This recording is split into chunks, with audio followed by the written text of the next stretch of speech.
नमस्कार, 12 बजे 12 खबर में आप सभी दर्शकों का बहुत स्वागत है। मैं हूं आपके साथ राहुल सौमित्र और आप जुड़ चुके हैं उत्तर प्रदेश में सबसे तेजी से बढ़ता हुआ digital platform IBC 24 Uttar Pradesh के साथ। तो 12 बजे की 12 बड़ी खबर की पहली खबर तो यही है कि आज भारतीय जनता पार्टी ने अपने 7 उम्मीदवारों का ऐलान कर दिया है। सीसामऊ सीट को छोड़कर और मीरापुर सीट को छोड़कर बाकी सभी 7 प्रत्याशियों का ऐलान कर दिया है। यानी बीजेपी के कौन कौन से प्रत्याशी होंगे वो अब आ गए। जरा सावन वो लिस्ट प्ले कीजिए, जरा दिखाइए हमारे दर्शकों को कि कौन कौन से कैंडिडेट आ चुके हैं।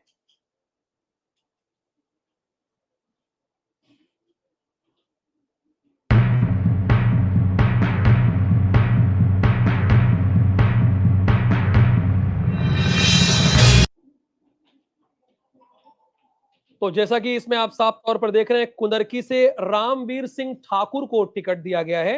गाजियाबाद से संजीव शर्मा जो कि महानगर अध्यक्ष हैं, उनको टिकट दिया गया है। और खैर ये एससी सीट है, यहां से सुरेंद्र दिलेर को टिकट दिया गया है।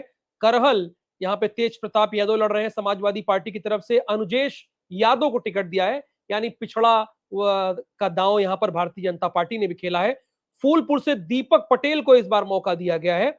और कटेहरी से ये कटेहरी सीट बीजेपी के लिए बड़ी प्रतिष्ठा का विषय है। यहाँ पर पहले लालजी वर्मा जीते थे और ये कटेहरी से जिसको टिकट दिया है धर्मराज निषाद, ये मूलतः बसपाई हैं और मंत्री भी रहे हैं, तो उनको टिकट दिया गया है। मझवा सीट से सुचिस्ता मौर्य को टिकट दिया गया है।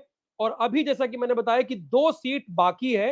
वो 2 सीटें कौन कौन सी है? आरएलडी के खाते में हो सकता जाएगी मीरापुर और सीसामऊ, जहां से इरफान सोलंकी वो विधायक हुआ करते थे और अब उनकी पत्नी वहां से चुनाव लड़ेंगी।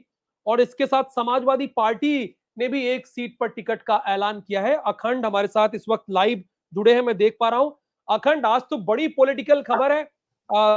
भारतीय जनता पार्टी ने नामांकन के एक दिन पहले, चूंकि आज का दिन भी नामांकन के लिए, लेकिन कल लास्ट डेट है, उसके पहले कैंडिडेट का ऐलान किया, लेकिन अभी भी 2 बचे हुए हैं। अब कितना प्रतिष्ठा का विषय ये नजर आता है। और समाजवादी पार्टी ने भी एक कैंडिडेट घोषित किया है, किस सीट पर? जी राहुल, आपको बता दें कुंदरकी सीट पर हाजी रिजवान को समाजवादी पार्टी ने अपना प्रत्याशी घोषित किया है। मोस्ट अवेटेड लिस्ट थी बीजेपी की, वो लिस्ट अब आ चुकी है। 7 उम्मीदवारों के नामों का ऐलान कर दिया गया है। 2 सीटें बची हैं, जिसमें से एक सीट मीरापुर आरएलडी के खाते में गई है। वहीं एक सीट है सीसामऊ, जिसपे बीजेपी ने अपने पत्ते अभी नहीं खोले हैं।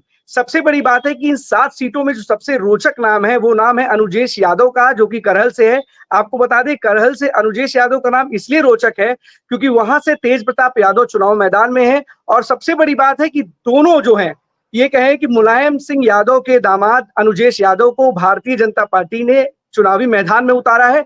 धर्मेंद्र यादव जो कि सांसद है समाजवादी पार्टी से, उनके सगे बहनोई हैं अनुजेश यादव, उनको बीजेपी उन पे बीजेपी ने दाव लगाया है। वो करहल में तेज प्रताप यादव को सीधी टक्कर देंगे। बहुत बड़ा दाव लगाया है बीजेपी ने अनुजेश यादव को उतार करके। अब ये कहें कि कहीं ना कहीं जो वोट बैंक है जो उसको साधने की कोशिश की है कि कुछ कहा जाता है कि यूपी में जो यादव है वो वोट बैंक सपा के साथ मजबूती के साथ खड़ा रहता है। अब देखने वाली बात होगी करहल में जिस तरीके से यादव परिवार को ही आपस में लड़ाने का काम किया गया है वो कितना ज्यादा बीजेपी के लिए काम करता है। अगर एक चीज देखी जाए कि जो लिस्ट में 7 उम्मीदवारों का नाम किया है बीजेपी ने जो ऐलान किया है, उसमें सबसे बड़ी बात है कि पीडीए को ध्यान में रख करके जो समाजवादी पार्टी का जो फॉर्मूला है पीडीए, उसी की तर्ज पर बीजेपी ने भी 7 नामों का ऐलान किया है। अगर जो सबसे बड़ी बात आपने राहुल एक पहले बताई थी कि जो निषाद पार्टी है, जो संजय निषाद है, उनको बीजेपी झुंझुना थमाएगी और कुछ ऐसा ही हुआ। मंझवा से भी और कटहरी से, दोनों जगह से बीजेपी ने नाम का ऐलान कर दिया गया है, तो उनके सपनों पर भी पानी फिर गया है। जी राहुल। यानी सहयोगी दल निषाद पार्टी को वाकई झुंझुना ही मिला है। पिछली बार इन दोनों सीट पर निषाद पार्टी का या तो कैंडिडेट या तो सिंबल चुनाव लड़ा था, लेकिन इस बार चूंकि भारतीय जनता पार्टी ने प्रतिष्ठा का विषय बना लिया है। ये सिर्फ एक बाई इलेक्शन नहीं है। अगर आप ये सोच रहे हैं कि ये सिर्फ बाई इलेक्शन है, ये 2027 के पहले एक माहौल है। चूंकि 2024 के लोकसभा चुनाव में भारतीय जनता पार्टी बुरी तरह हारी है। समाजवादी पार्टी और कांग्रेस का गठबंधन उनसे काफी आगे निकल गया और यही वजह है कि बीजेपी कोई मौका नहीं छोड़ना चाहती। अब सोचिए, कल नामांकन की आखिरी डेट है। अखंड, और उसके पहले अभी तक इनके टिकट क्लियर नहीं हुई है कि कौन कौन टिकट लड़ेगा। चूंकि भाई 9 सीटें हैं, अभी आप 7 जारी किए, अभी आप फंसे हुए हैं ना, इसका मतलब पेच फंसा हुआ है ना। तो ये सिर्फ उपचुनाव नहीं है। और इस चुनाव से एक बार अपने दर्शकों को बता दें, कोई फर्क नहीं पड़ने वाला है सरकार पर, सरकार की सेहत पर कोई फर्क नहीं पड़ने वाला है। ना गुणा गणित लगाकर समाजवादी पार्टी सत्ता में आ जाएगी, कुछ नहीं होने वाला है। लेकिन माहौल बनता है ना एक, कोई भी नहीं चाहेगा कि लगातार 2 चुनाव हारे। और जहां उपचुनाव हो रहा है, ये तो सारी समाजवादी पार्टी की गढ़ है। 10 में से 5 सीटों पर समाजवादी पार्टी का यहां पर गढ़ रहा है, 3 पर बीजेपी और 2 पे इनके सहयोगी दल। बहुत धन्यवाद अखंड इस पूरी जानकारी के लिए। अब देखिए, समाजवादी पार्टी और कांग्रेस में लगातार लोग अटकलें लगाते रहे कि सब कुछ ठीक ठाक नहीं है, स्थिति खराब है। लेकिन समाजवादी पार्टी की तरफ से आज एक पोस्टर जारी किया गया, क्लियर लिखा गया कि हमारे यहां सब कुछ ठीक है। भले ही कांग्रेस यहां पर उपचुनाव में न लड़ रही हो, लेकिन महाराष्ट्र में समाजवादी पार्टी का ख्याल रखा गया है।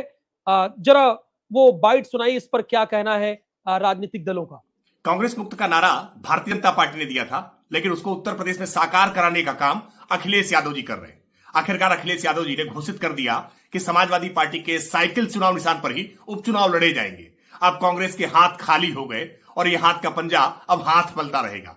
कांग्रेस पार्टी की इस दुर्दशा के कारण केवल कांग्रेस ही है, क्योंकि कांग्रेस ने जैसा मध्य प्रदेश में, हरियाणा में समाजवादी पार्टी के साथ व्यवहार किया, आज समाजवादी पार्टी ने धोबी पछाड़ दांव मुलायम सिंह यादव वाला वो आज कांग्रेस पार्टी को दे दिया है। और कांग्रेस पार्टी इतनी धोबी पछाड़ दांव, बीजेपी के प्रवक्ता राकेश त्रिपाठी कह रहे हैं कि धोबी पछाड़ दांव। हालांकि समाजवादी पार्टी और कांग्रेस में इसलिए मैं कह रहा हूं कि ठीक है, क्योंकि समाजवादी पार्टी की महाराष्ट्र की बात मान ली गई है, वहां पे अच्छी खासी उन्हें सीटें दी जा रही है। यहाँ पे लड़ाई तो सीधे बीजेपी और समाजवादी पार्टी के बीच में ही है। ये तो राजनेता है, अपनी अपनी बात रखते हैं, अपनी अपनी बात कहते हैं।